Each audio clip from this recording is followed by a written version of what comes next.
On the morning of the 15th of January 2022, a small archipelago of uninhabited rock and ash in the South Pacific ceased to exist. What replaced it was sound. Sound at a frequency and volume that instrumented stations in Alaska detected before the first satellite imagery had been processed to confirm what was happening beneath the ocean surface. Sound that atmospheric pressure sensors in Australia measured before any official monitoring network had issued a status update. Sound that New Zealand's GeoNet seismic array registered before the first reports reached the international media. That barometric wave, the physical pressure signature of the eruption, circled the Earth not once, not twice, but 4 complete times, bouncing between hemispheres like a signal searching for something to tell. Sensors at Noosa in Queensland picked up the pressure change. Sensors in Iceland detected it, then detected it again on its second pass, then again on its third. In total, approximately 72 hours elapsed before the wave's energy dropped below reliable detection thresholds at most monitoring stations around the world. The entire planet, in the hours and days following the 15th of January 2022, was ringing, not metaphorically, physically. The atmosphere was vibrating with a pressure event that had no parallel in the modern instrumental record except for the 1883 eruption of Krakatoa, and in one critical atmospheric respect, what Hunga produced that morning surpassed even that historic comparison. The event was catalogued immediately as a volcanic eruption. The name of the volcano was already in the monitoring databases.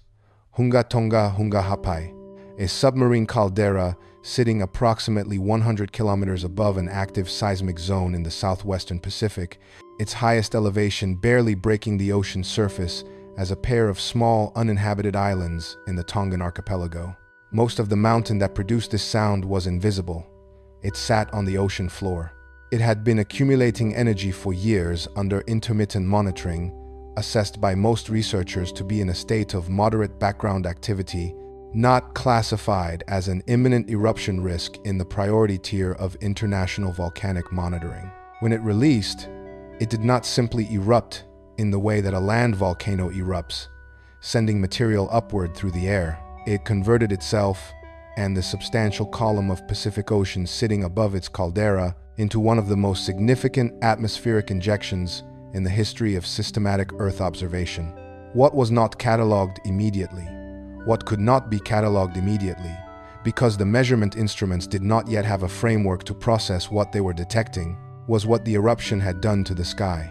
That calculation required 3 years of coordinated international research involving teams at the University of Colorado Boulder, the University of Leeds in England, the University of Auckland in New Zealand, research institutions in Tonga itself, and the National Oceanic and Atmospheric Administration's Chemical Sciences Laboratory in Boulder, Colorado. The assessment that emerged from that sustained international effort, confirmed through multiple peer-reviewed publications in the journals Atmospheric Chemistry and Physics and Geophysical Research Letters in early 2026, does not match any prior model in the scientific record. The sky above the South Pacific in the days and months following the 15th of January 2022 contained something it had never been confirmed to contain at this scale. The upper atmosphere processed that something in ways that contradicted every climate forcing model built from the last century of volcanic observational data. And what happened inside that atmospheric processing is still not resolved, still being actively monitored by 4 separate international research teams, and still generating new published findings as this report is filed tonight. Tonight, we are filing a full report on what those findings show. We will walk you through the 3 major scientific findings that the 2026 International Assessment produced about the Hunga eruption's atmospheric legacy. We will examine what a newly published paper from late May 2026 adds to that picture through data from the European Space Agency Sentinel 5P instrument and its tropomy, a spectrometer. We will examine the documented historical record of previous volcanic events that disrupted the upper atmosphere in ways that exceeded the predictive capacity of the science available at the time, and we will spend substantial time with what an older set of records texts committed to Papyrus in ancient Egypt 4,000 years ago, cosmological narratives carried in Quiche Maya oral tradition across many centuries before the colonial period, Maori oral tradition preserved through systematic transmission from the deep Pacific world, Aristotelian natural philosophy from 4th century BCE Athens, apocalyptic writing of the 1st century CE Mediterranean world, and Babylonian astronomical omen tablets compiled across 14 centuries of continuous systematic observation has to say about events in which the sky and the sea exchange something unexpected, and what happened to the people who lived below that changed sky. There is a specific number in the NOAA assessment data that received almost no attention in mainstream science reporting when the findings were published. That number is 10. We will return to it at multiple points in tonight's report.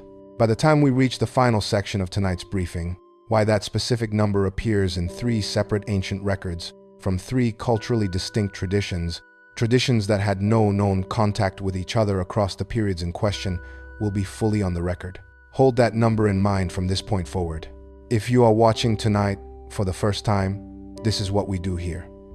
We take official data from the agencies that produce it. We look at what the historical and ancient record has documented about events that match the current data signature. We lay both layers side by side, without forcing them to collapse into each other, without treating the ancient record as proof of the modern event, or the modern event as a validation of the ancient record. Both layers stand on their own. The data is on the record. The interpretation belongs to you. If this is the kind of reporting you want to find at the end of your day, subscribe tonight. We file every night at last light. Tomorrow's data is already being compiled, and tomorrow's ancient record is in the archive waiting to be cross-referenced against it. Where are you watching from tonight? Drop your location in the comments. We track viewership across the coverage zone, and your observation is part of the picture we are building. The full record starts now.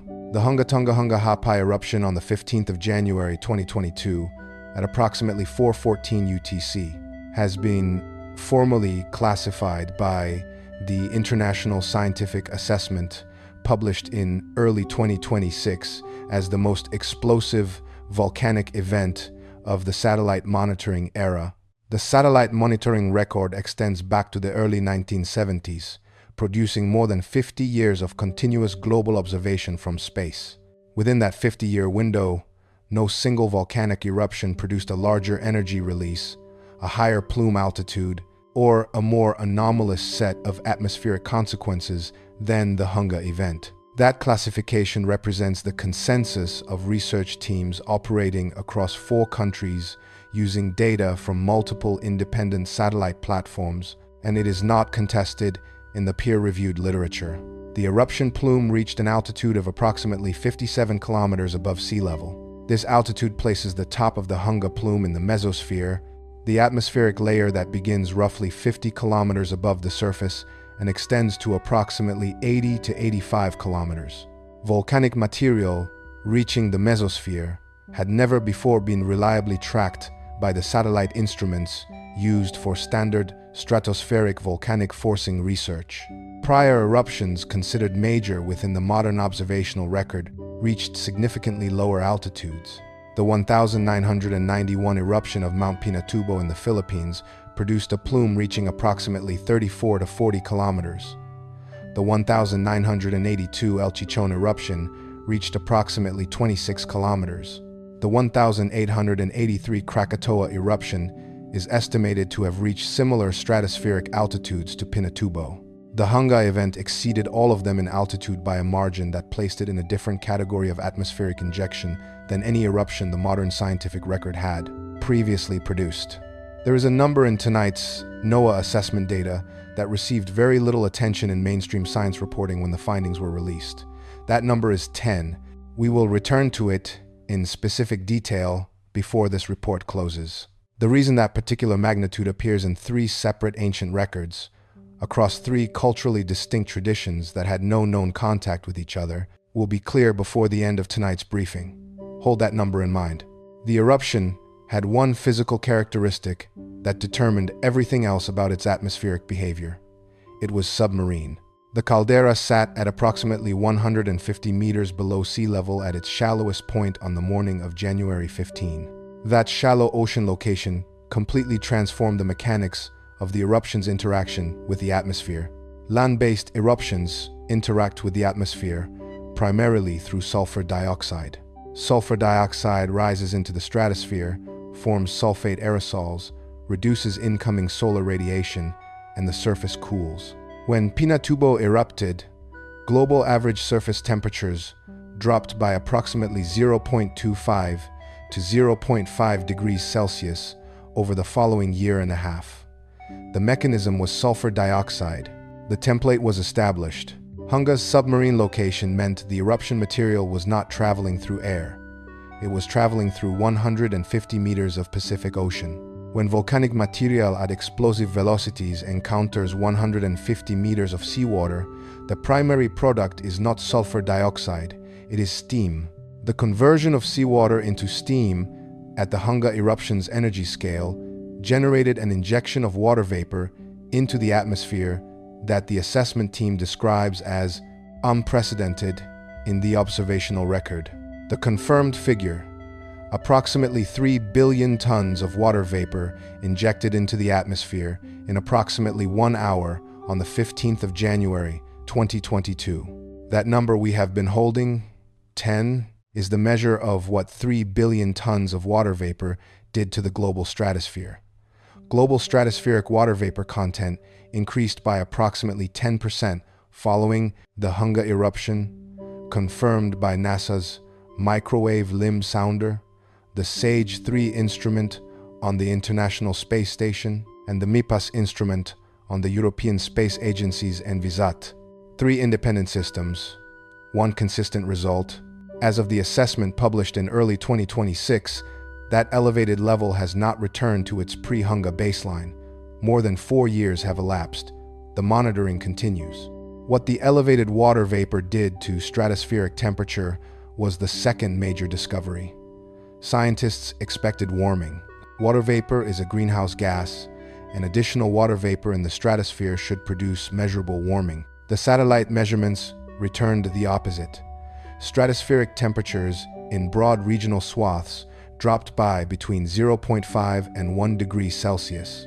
Researchers at the University of Colorado Boulder described this cooling response as having no clear parallel in the modern eruption record. Professor Amanda Maycock of the University of Leeds confirmed that the eruption produced no measurable influence on the record global surface temperatures of 2023 and 2024. But what it did to the stratosphere, producing cooling where warming was predicted by every established model, remains outside any consensus theoretical framework. The file is not closed. The third major finding was published in late May 2026, drawing on observations from the Tropospheric Monitoring Instrument aboard the European Space Agency's Sentinel-5P satellite. Tropomi detected an unusual concentration of formaldehyde in the Hunga plume data. Formaldehyde is a degradation product of methane. Its elevated presence was a tracer signal for methane destruction. Researchers from the Swiss Federal Institute of Technology confirmed the mechanism. Volcanic ash from Hunga, mixed with salt water in the eruption column and exposed to solar radiation, produced reactive chlorine particles that destroyed atmospheric methane with measurable efficiency. Methane destruction by this specific mechanism had not been documented in a volcanic event before. Its broader atmospheric implications are not yet assessed. The agency has not commented publicly. The monitoring continues. The agency released a secondary dataset alongside the primary water vapor finding. Most reports cited only the 10% water vapor elevation. The second dataset concerns the geographic distribution of that anomaly across latitude bands. The anomaly was initially concentrated between approximately 20 degrees south and 20 degrees north, then spread poleward through stratospheric circulation to detectable concentrations in both hemispheres at middle and high latitudes. This geographic spread pattern matches the geographic distribution of the ancient records we will examine in the second half of tonight's report. That match will be fully visible on the record before this report closes. Hold that thought. The historical record is about to make it considerably more significant. The 1,815 eruption of Mount Tambora on the island of Sumbawa in what is now Indonesia is the most comprehensively studied single eruption climate disruption event in the modern scientific literature. The data assembled from tree ring chronologies across North America, Europe, and Asia, ice core records from both Greenland and Antarctic ice sheets, written historical accounts from 6 continents, and early instrumental weather records is comprehensive enough to reconstruct with high confidence the global atmospheric and climatic consequences of the 5th of April 1815 eruption. The event produced an estimated 160 cubic kilometers of ejected material. The column reached approximately 43 kilometers. The sulfur dioxide loading of the stratosphere exceeded anything in the subsequent 200 years of observation. The volcanic sulfate signal, preserved in Greenland ice cores, is among the largest single-year signals in the entire Holocene record. What followed was called the year without a summer. That phrase appears in personal journals, administrative agricultural reports, church records of poor relief, published scientific correspondence, and the letters of ordinary people across the Northern Hemisphere during 1816. Average global temperatures dropped by between 0.4 and 0.7 degrees Celsius relative to the decadal averages on either side of 1816. In Switzerland, snowfall was recorded in June and July. In New England, killing frosts destroyed crops in June, July, and August in ways that had no recorded precedent in those communities' agricultural memory, and the disruption produced a mass migration of farming families westward that permanently reshaped the demographic geography of the northeastern United States. The veritable records of the Qing dynasty document disrupted monsoon patterns in 1816 and failed rice harvests in Yunnan province, which failed for 3 consecutive years. Famine followed. In Ireland, crop failures contributed directly to a typhus epidemic, killing tens of thousands. The Rhine flooded in patterns uncharacteristic of its historical range. The French vineyards produced almost nothing viable. The summer of 1816 was the summer during which Lord Byron, Percy Bysshe Shelley, Mary Godwin, and John Polidori sheltered indoors at the Villa Diodati near Lake Geneva in Switzerland. The cold, stormy weather that violated the seasonal expectations of Central European June and July confined the group indoors and led to Byron's ghost story proposal. Mary Godwin's response became Frankenstein, published in 1818. Percy Shelley wrote his poem Darkness in that summer. I had a dream, which was not all a dream. The bright sun was extinguished. These were people who did not know that Mount Tambora had erupted 14 months before they wrote those words. They were describing the observable atmospheric reality of a summer in which the sky had stopped delivering what it normally delivered, and they encoded that reality in forms that have been read continuously for 200 years. The ancient records we are about to examine were produced by people in the same situation. They did not know the specific volcanic mechanism. They recorded what the sky was doing in the vocabularies available to them. The second historical parallel is the eruption of Huayna Putina in the Peruvian Andes on the 19th of February 1600. Its sulfur dioxide loading of the stratosphere is estimated by ice core analysis to be comparable in magnitude to the 1991 Pinatubo eruption. The climate signal was concentrated geographically in ways that produced extreme outcomes for specific populations. In Russia, the years 1601 through 1603 are recorded in surviving chronicles as a period of catastrophic cold and agricultural failure. Historical demographers estimate that between 500,000 and 2 million people died during those years. The Russian chronicles are explicit. Summers in which crops did not ripen, grain imported from regions themselves producing below historical averages. And one chronicle contains a phrase central to tonight's analysis. The sky appeared to lose its warmth. Not its light, not its color, its warmth. The sky was present. The sun was visible. But the thermal energy delivered to the surface was insufficient to support the agricultural cycle. The chronicler was making a distinction a modern atmospheric scientist would recognize: the distinction between radiative energy delivery, the presence of light, and thermal energy delivery, the warmth that light is supposed to produce at the surface when passing through a normal stratospheric column. That phrase, "the sky appeared to lose its warmth," will matter in the older record. Keep it in mind. The third historical parallel is the atmospheric anomaly of 535 to 536 CE. Tree ring chronologies confirm the most severe single-year summer temperature anomaly of the last 2,000 years in 536 CE. Ice core records show a volcanic sulfate signal consistent with a major eruption, and three entirely separate documentary traditions from three civilizations with no known contact all record the same atmospheric conditions in 536 CE. The Byzantine historian Procopius documented that in 536, the sun gave its light without brightness, like the moon, throughout the whole year. The Irish annals record a failure of bread between 536 and 539, meaning grain production collapsed for 3 consecutive growing seasons. Chinese Liang dynasty records document an unusual yellow dust falling from the sky in 536, followed by drought and failed harvests. 3 civilizations, 3 documentary traditions, 3 regions of the world, 1 shared observation. The sky changed, and the sun was present, but insufficient. The sky had lost its warmth. The Justinianic plague began in 541 CE, in the years following the agricultural collapse associated with the 536 anomaly. Environmental historian Kyle Harper, in The Fate of Rome, has argued that the 536 atmospheric anomaly and its agricultural aftermath were significant contributing factors to the vulnerability of Byzantine populations to the plague that followed. When the sky changes and what it delivers changes, the agricultural systems that depend on it fail. When those systems fail, populations are weakened and made vulnerable to the secondary consequences that follow.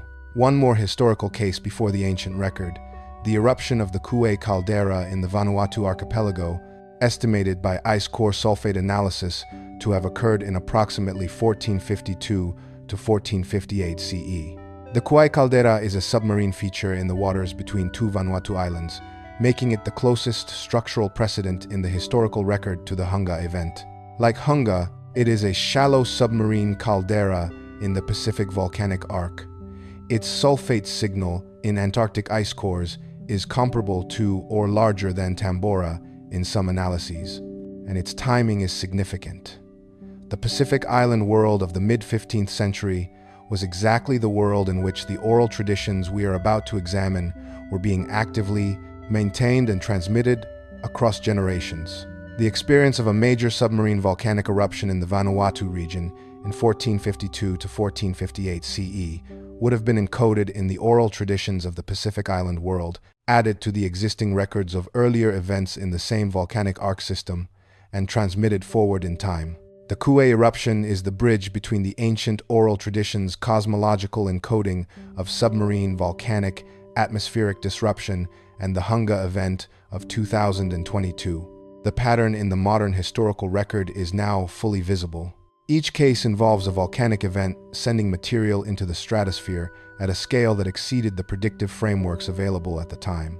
Each produces anomalous stratospheric behavior that violates established expectations. Each results in disruption of the relationship between solar radiation and surface thermal energy delivery. And in each case, the written record carries the same primary observation. The sky changed. The sun was present, but different. Something between the sun and the surface had changed. The pattern in the modern record is clear, but we do not stop at the modern record. There is an older layer, tablets, manuscripts, oral traditions, and systematized natural philosophy that recorded events matching this signature long before our instruments existed. That layer is what comes next.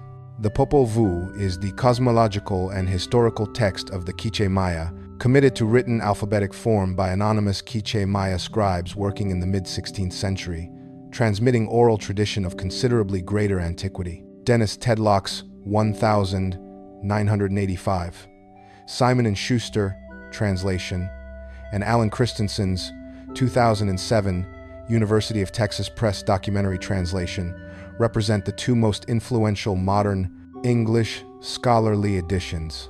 Anthony Aveni of Colgate University and the late David Friedel and collaborators in Maya Cosmos have demonstrated that specific passages encode observational records of Venus cycles, solar eclipse sequences, and seasonal stellar alignments accumulated across multiple generations of systematic sky observation. The Popol Vuh is a layered document carrying centuries of accumulated observation about the sky and what happens when it changes. What concerns tonight's report is the specific account of the destruction of the first world, the world that preceded the current one in the Keech cosmological framework. In the account of the destruction of the first world, the text describes conditions that reverse the order established by the original creative act. The sky, which creation had raised from the sea, begins to descend. The boundary between above and below becomes permeable. And from above, something descends that is not ordinary precipitation. The Keech term for what descends, as translated and analyzed by Christensen, is ki. In its primary botanical usage in the Keech lexicon, ki refers to tree sap or pitch, a viscous, adhesive, thick substance. In this passage, ki is described as raining down from the sky during the period of the world's destruction. It comes from above. It falls as rain falls. But it is not water. It does not nourish. It coats. It adheres. It changes the composition of the surface. It contacts. The creatures of the first world are destroyed by a combination of forces, and the chi that falls from the sky is one of the agents of that destruction. The ethnobotanist and Maya iconographic analyst Justin Kerr has noted that chi is one of the few points in the destruction narrative where the substance descending from the sky is given a specific material identity, a named, real-world substance, rather than a purely metaphorical designation. Chi is identifiable. It falls from the sky. It is not water. It is not fire. It changes the conditions at the surface in ways that disrupt biological function. The NOAA assessment's description of elevated stratospheric water vapor that has undergone chemical processing, including the reactive chlorine chemistry documented in the Sentinel 5P data, before returning to the surface in forms different from ordinary precipitation is, structurally, the same observation. Something comes from above. It falls as precipitation falls, but its composition is different from ordinary rain. Its mechanism of interaction with the biological and agricultural environment at the surface is different. The Kichimaya encoded this observation in the cosmological destruction narrative of the first world because it exceeded the ordinary categories of sky and weather in the Keech experiential record. The Maya cosmological system also encodes the atmospheric connection between sky and sea, specifically. The primordial state before creation in the Popol Vuh is described as a condition in which the sky and the sea are in contact, undifferentiated, the boundary between them not yet established. Creation is the separation of these two domains. What happens in the destruction of the first world is the partial reversal of that separation. The sky descends toward the sea again, and what falls from the sky during that descent is chi, the substance that is not ordinary water but that falls from above as ordinary water falls. This is the structural encoding of a submarine volcanic event in cosmological narrative. The boundary between sky and sea becomes permeable. Something rises from below through the sea into the sky, and what comes back down from the sky is changed by what rose through it from below. The Kichimaya cosmological framework encodes the submarine volcanic atmospheric disruption pattern in its most foundational narrative.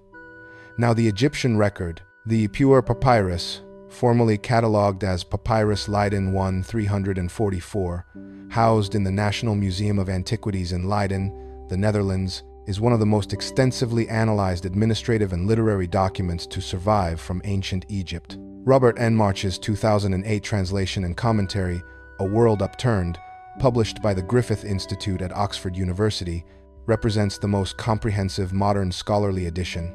March places the original composition in the first intermediate period, approximately 2160 to 2055 BCE. The text is the Admonitions of Ipuwer, describing a period of catastrophic disruption to established Egyptian life in which the administrative, agricultural, cosmic, and social structures of Egyptian civilization have been inverted.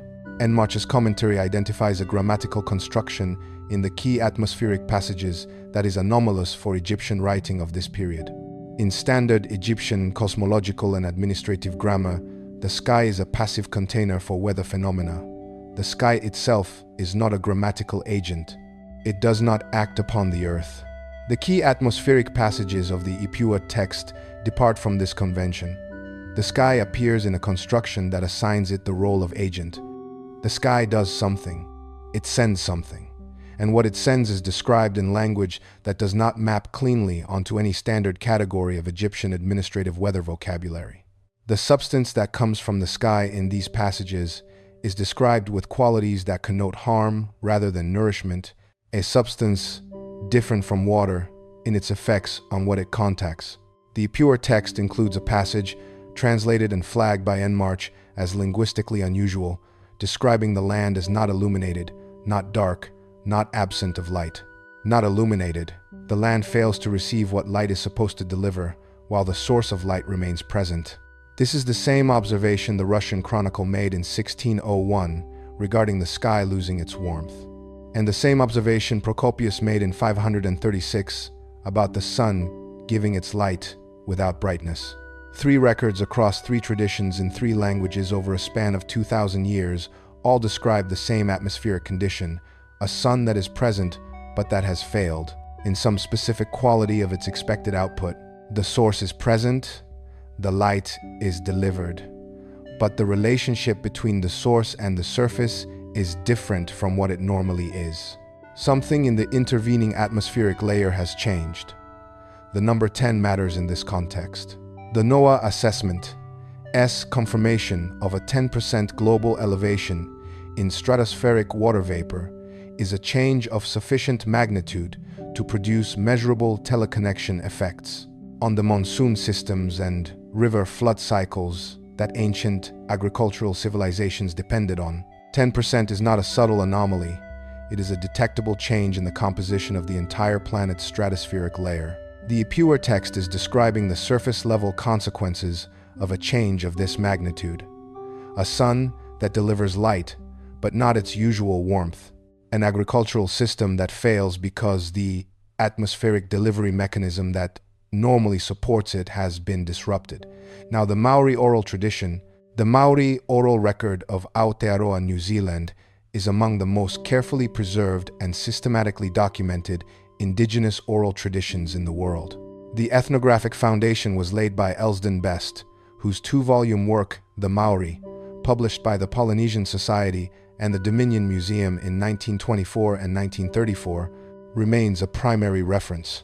More recent scholarship by Te Ahu Karamu Charles Royal, Rangi Matamu of Massey University, and researchers associated with the Te Kawa Amaui program at Victoria University of Wellington has developed the analytical framework for treating Maori cosmological oral knowledge as a systematic record of accumulated observation encoded in cosmological and mythological narrative form. The Maori oral tradition describes the primordial state of the world as one in which Ranginui, the Sky Father, and Papatuanuku, the Earth Mother, were in contact. The sky rested on the earth. The atmosphere between them was saturated. Creation is the act of separation. The proper functioning of the world depends on the maintenance of this separation. When the sky and the earth approach each other again, the conditions of the primordial saturated state return and life is disrupted. This cosmological framework encodes a physical description of what an anomalously saturated upper atmosphere produces at the surface. The conditions that normally support life, agricultural production are compromised when the boundary layer between the sky and the surface becomes saturated beyond its normal state. The disruption tradition in the Maori oral record concerns the activity of Ruaumoko. In Maori tradition, Ruaumoko is the unborn child of Rangi and Papa who remained inside the Earth when the sky was raised. His movement within the Earth produces earthquakes, volcanic events, and geothermal activity. The oral tradition places Ruamoko's primary domain in the deep Pacific, in the region of the Tonga and Kermadec volcanic arcs. The Tonga Trench is the deepest oceanic feature in the southern hemisphere, and the Hunga Tonga caldera sits at the northern extension of the Tonga Arc. This is the geographic domain the oral tradition assigns to Ruamoko's primary activity. When Ruamoko moves significantly in the oral tradition, the sky and the sea exchange something. The atmosphere above the deep Pacific is described as changed in the aftermath. The air changes in quality. The character of what the sky delivers to the surface is altered. What falls from the sky is different from what the sky normally sends.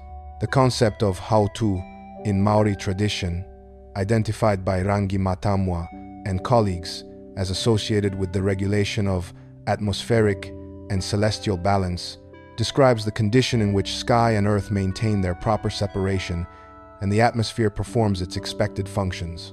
When hautu is disrupted, what is above and what is below mix in ways that compromise the established atmospheric order. The formaldehyde signal detected by the Sentinel 5P satellite in the Hunga plume describes, in modern atmospheric chemistry vocabulary, precisely this mixing. Volcanic material from the Earth's interior combined with seawater and solar radiation to produce reactive chlorine that destroyed atmospheric methane.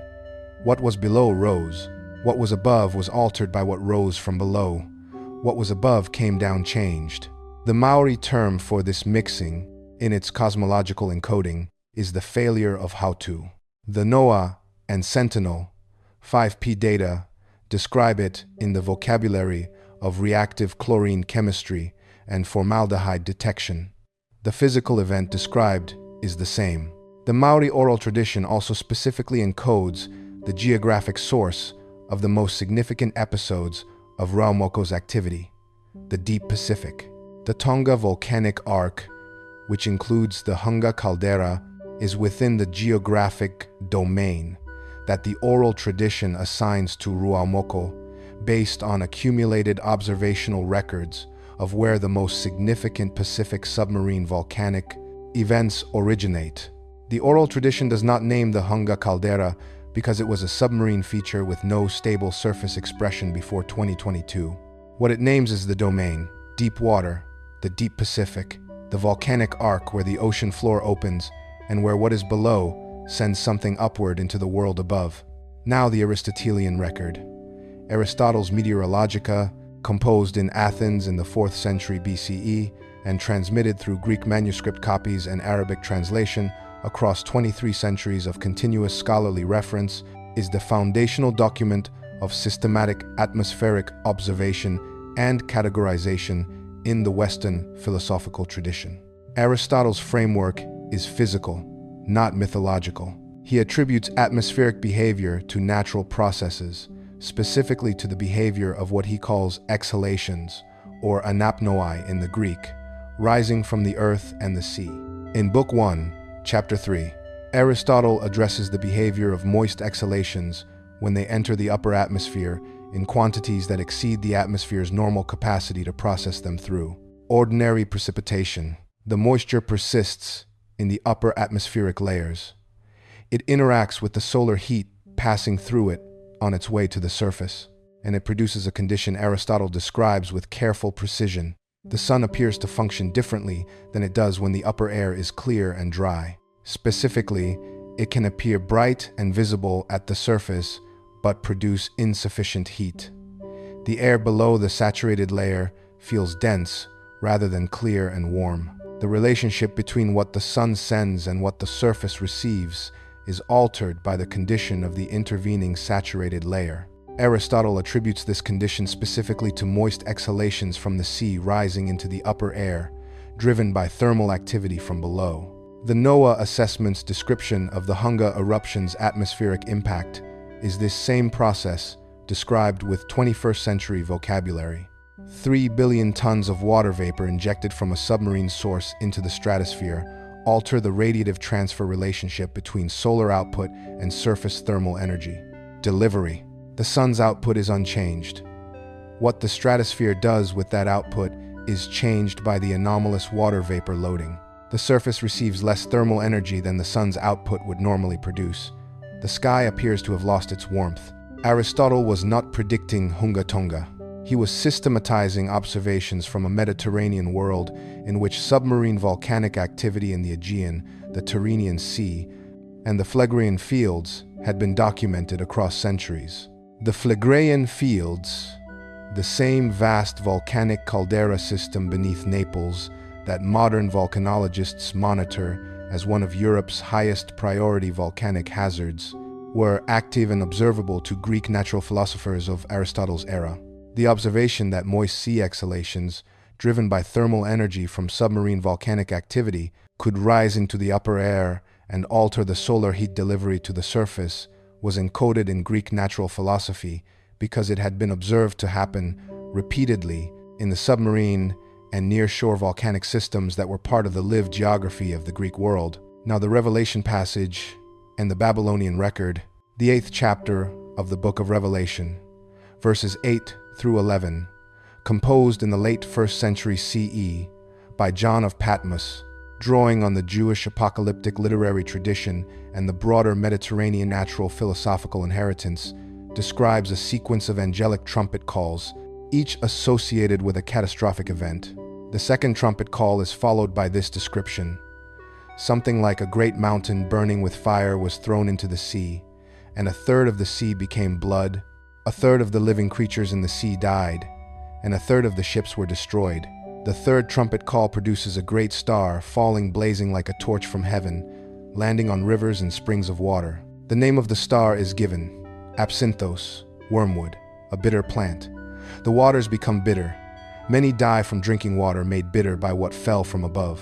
The structural sequence of the passage, read as a physical event description, a geological feature in a state of intense thermal activity in the sea, sends material upward.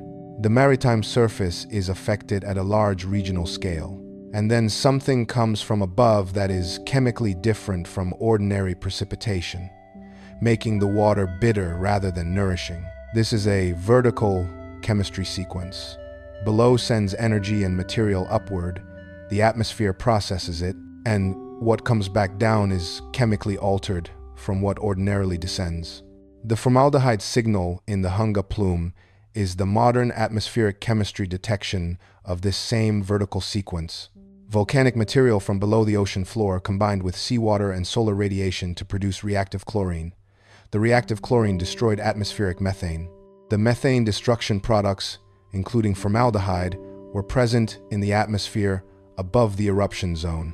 What came up from below changed what the atmosphere above it was carrying. What the atmosphere carried came down in a chemically different form. The Revelation passage encodes this vertical chemistry sequence in the imagery of a burning mountain in the sea, sending something down from above that makes the water bitter. The physical sequence described is the same sequence the Sentinel 5P satellite detected in the Hunga plume data. Now, the Babylonian astronomical record, the oldest continuously maintained systematic observational database for atmospheric anomalies in the human written record. The Enuma Anu Enlil is the Great Babylonian Astronomical Omen Series, compiled across more than 14 centuries of continuous scribal tradition from approximately 1700 BCE through the Seleucid period. In its final form, the series comprises more than 70 tablets, housing thousands of individual omen entries compiled by the Baru priests, who were responsible for observing celestial and atmospheric phenomena and interpreting their significance for the royal court. The Enuma Anu Enlil is housed primarily in the British Museum in London, with significant holdings at the Louvre and the University Museum of the University of Pennsylvania. It represents 14 centuries of systematic pattern recognition applied to the relationship between atmospheric and celestial phenomena and their observed consequences at the surface. Within the Enuma Anu Enlil, there is a specific category of omen dealing with the behavior of the sun when it appears in a condition different from its expected luminous and thermal quality. The series contains entries for a sun that fails to deliver warmth to the earth, even when the sky is clear and clouds are not present. This category, A sun that is visible and present but produces insufficient heat at the surface is treated in the Enuma Anu Enlil as a specific, named, categorizable atmospheric condition with its own entries in the Omen series. It is associated in those entries with specific consequences for the agricultural systems of Mesopotamia, particularly the flood cycles of the Tigris and Euphrates. The Babylonian scribes who compiled these entries did not have a theory of stratospheric aerosol loading or stratospheric water vapor forcing. They had 14 centuries of accumulated systematic observation about the correlation between specific atmospheric anomalies and their surface-level consequences. The pattern, filed in the Omen series as the sun that is present but thermally insufficient, associated with disruptions to river flood cycles and agricultural water supply, is the same pattern that the NOAA assessment establishes for the Hunga water vapor anomaly. An anomalous stratospheric composition alters the radiative transfer relationship between solar output and surface thermal energy delivery, producing downstream disruptions to the precipitation and convection systems that river floods and agricultural water supply depend on. The scribes did not know the mechanism. They knew the pattern. They filed it. They maintained the filing across 14 centuries of continuous institutional observation, long enough for the pattern to become embedded in the Omen tradition as a recognized, named, categorizable event. The Enuma Anu Enlil also contains entries for a condition in which the atmosphere above the Tigris and Euphrates rivers carries an unusual quality that affects the taste, quality of water downstream. The Babylonian scribes noted, from systematic observation across 14 centuries, that specific atmospheric anomalies were correlated with changes in the quality of river water. The mechanism they observed, without being able to name it, was the relationship between stratospheric composition, precipitation chemistry, and the chemical quality of the surface water that precipitation feeds. This is the same pattern that the Revelation passage encodes in the imagery of the star wormwood making the waters bitter. And it is the same chemical process that the Sentinel 5P formaldehyde detection confirms for the Hunga event. The eruption's reactive chlorine chemistry altered what the atmosphere above the eruption zone was carrying, and what the atmosphere carried came back to the surface in chemically altered form. Now the Norse record, the Norse cosmological tradition, preserved primarily in the Poetic Edda and the Prose Edda, compiled by Snorri Sturluson in 13th century Iceland, contains a detailed account of Fimbulwinter, the great winter that precedes Ragnarok. Fimbulwinter is described as lasting 3 winters with no summer between them, a period in which the sun fails to deliver its expected warmth. Crops fail across the Norse world, and the social bonds that hold communities together dissolve under the pressure of starvation and cold. The description of Fimbulwinter in the Poetic Edda's Völuspá describes a sky that has lost its ordinary relationship to warmth and light, a sky in which what the sun normally delivers is no longer what the surface receives. Norse scholars, including Caroline Larrington, whose translation of the Poetic Edda was published by Oxford World's Classics, and John Lindow, whose work, Norse Mythology, provides an analytical framework for the tradition, have examined whether Fimbulwinter encodes a historical climate memory. The volcanologist, Clive Oppenheimer, in his work Eruptions That Shook the World, has proposed that Fimbulwinter may encode cultural memory of the 536 CE atmospheric anomaly, or of other major volcanic winter events in the Northern Hemisphere. The 3 winters without summer that the Norse tradition describes is structurally consistent with the duration of the major volcanic winter events in the historical record. The Tambora aftermath lasted approximately 2 years of significant cooling, and the 536 anomaly produced at least 2 to 3 years of disrupted agricultural seasons. The Norse tradition encodes the failure of warmth in its cosmological framework as a precondition for the dissolution of the existing world order. Fimbulwinter is not merely a weather event in the Norse cosmological narrative. It is the atmospheric signal that the world's existing order is ending. The sky stops delivering warmth. The earth stops producing food. The bonds of society dissolve. This is the same pattern that the historical record from 536 through 1000 601 through 1816 consistently shows. When the sky stops delivering its expected warmth, the social and political order organized around the agricultural system that depends on that warmth dissolves with it. The Book of Enoch, specifically 1 Enoch chapters 72 through 82, the astronomical book, confirmed in antiquity by Aramaic fragments found among the Dead Sea Scrolls at Qumran, contains in chapter 80 a description of atmospheric disorder in which the rain withholds itself from the earth, and instead of rain, a dew of darkness and a mist descend, different from ordinary rain, not refreshing but obscuring. The Enoch text uses the specific phrase, dew of darkness, a liquid that descends as dew descends, but that is characterized by darkness rather than refreshment. This is structurally consistent with a description of altered precipitation chemistry, something that falls from the sky in the form of atmospheric water, but that carries chemical properties different from ordinary dew or rain. The same structural observation as the Popol Vuh's key. The same structural observation as the Ipuwer papyrus's anomalous sky substance. The same structural observation as the Revelation passage's water made bitter by what fell from above. We can now answer fully the question this report posed.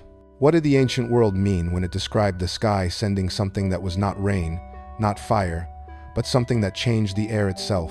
The Quiche Maya encoded it as ki, a substance from the sky that falls as rain falls, but that is not water and that coats and disrupts rather than nourishing, derived from the cosmological framework of a sky descending toward the sea and the boundary between the two domains becoming permeable.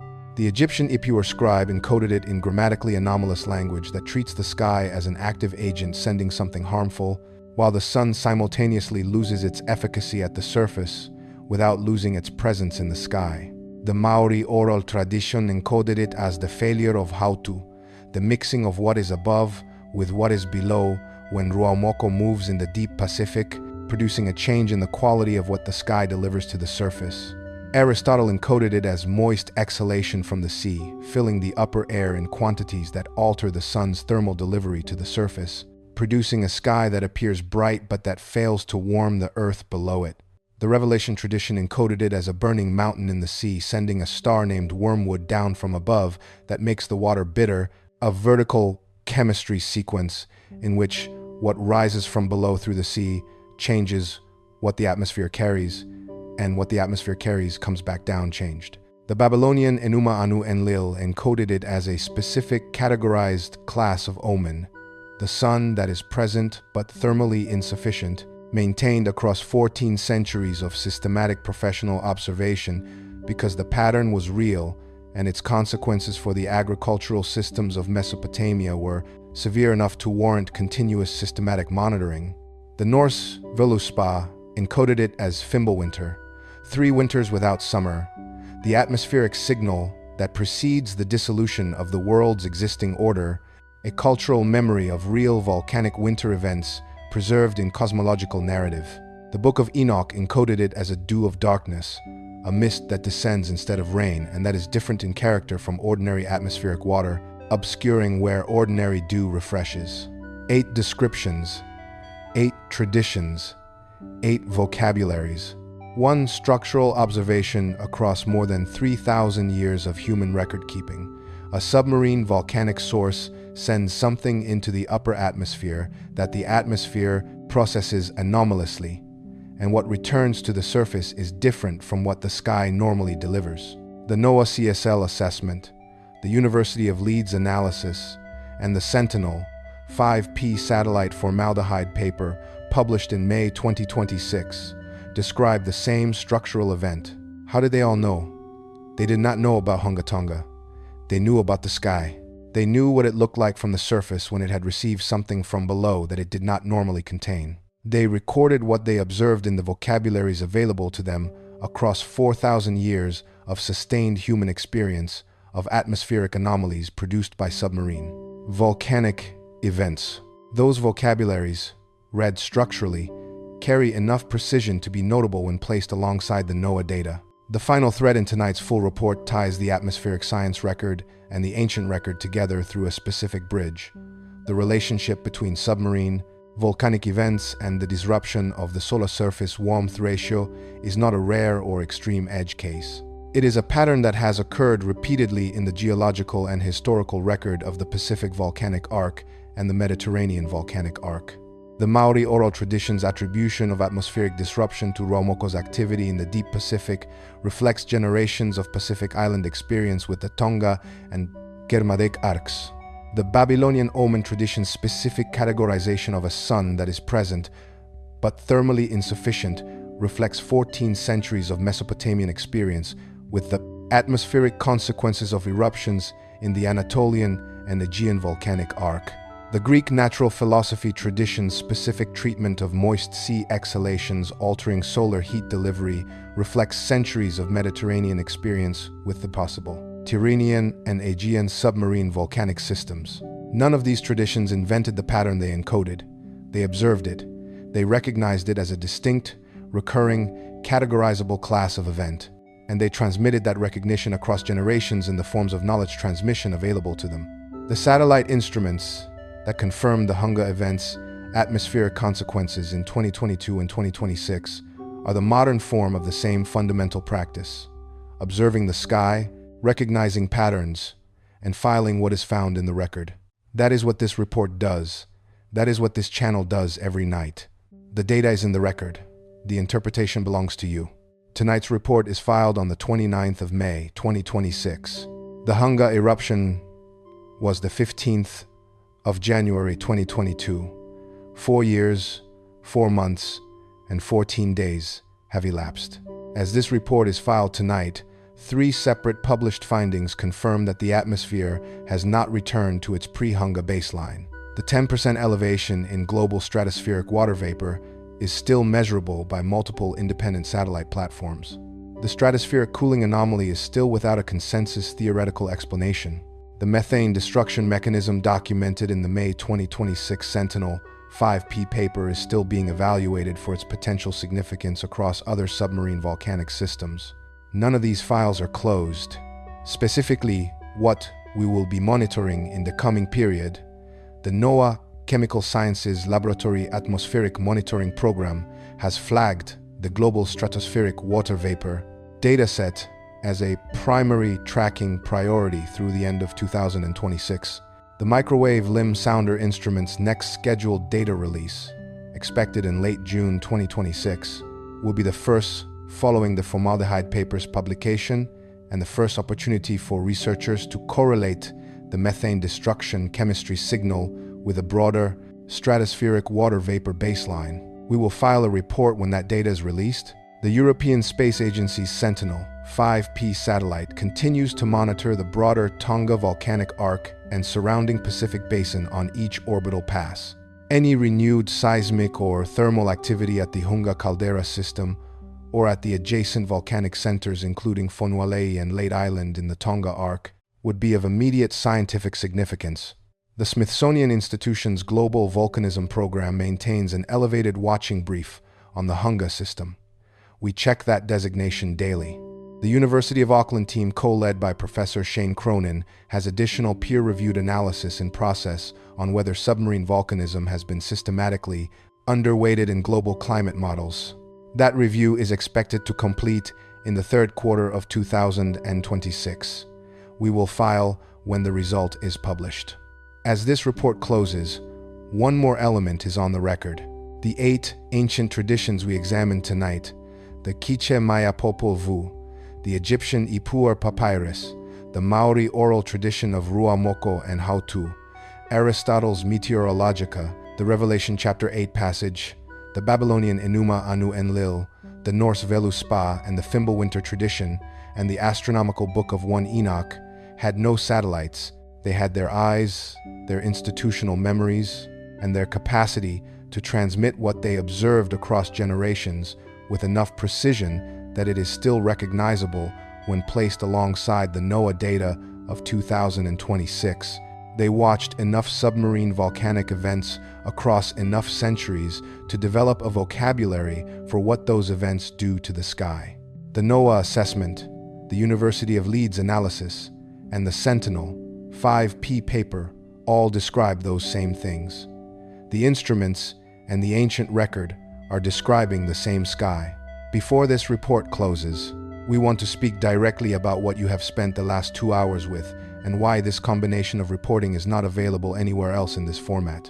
You covered the full NOAA CSL 2026 assessment, the University of Leeds Stratospheric Cooling Analysis, the Sentinel 5P satellite formaldehyde paper published less than 2 weeks ago, the 1,815 Tambora eruption and the Villa Diodati summer, the 1,600 Huayna Putina eruption and Russia's time of troubles, the 536 CE atmospheric anomaly documented simultaneously by Procopius in Constantinople, Irish monastic annalists, and Liang dynasty administrators in China, the Kuwait submarine caldera eruption of the mid-15th century, the Quiche Maya Popol Vuh, the Egyptian Ipuwer Papyrus from the 2nd millennium BCE, held at Leiden, in the context of N. March's 2008 Oxford Scholarly Edition, the Maori oral tradition of Ruaumoko and Hautu, in the context of Best's ethnographic documentation